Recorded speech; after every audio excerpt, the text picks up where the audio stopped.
बेवडा पिऊन किडन्या गेल्या, भुजबळांची जरांगेंवर जहरी टीका, तर सरकार जरांगेंपुढे झुकतं कशाला, सरकारला घरचा आहेर, ओबीसींविरोधात बोलणाऱ्यांचा निवडणुकीत कार्यक्रम करा, भुजबळांचं विधान.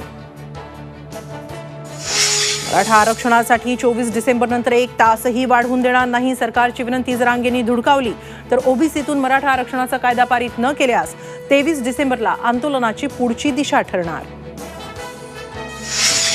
संसदेत घुसखोरी करणाऱ्या अमोल शिंदेच्या आई वडिलांची दिल्ली पोलिसांची लातूरमध्ये येऊन चौकशी, अमोल शिंदेच्या घराची दिल्ली पोलिसांकडून झाडाझडती. नागपूरच्या सोलर एक्सप्लोजिव्ह कंपनीत भीषण स्फोट, 6 महिलांसह 9 जणांचा मृत्यू, स्फोटाची चौकशी करणार फडणवीसांची घोषणा, मृतांच्या नातेवाईकांना राज्य सरकारकडून 5 लाखांची मदत. सुधाकर बडगुजरांच्या अडचणी वाढणार, सलीम कुत्ता प्रकरणात चौकशीसाठी पोलिसांचं पथक, नाशिक जेलला पत्र, तर मनपामधल्या कंत्राटा प्रकरणी बडगुजरांची एसीबी चौकशी सुरू. आणि ठाण्यातील प्रिया सिंग हल्ल्याप्रकरणी एसआयटी स्थापन, आयएस अधिकाऱ्याचा मुलगा अश्वजित गायकवाड सह मित्रांची होणार चौकशी.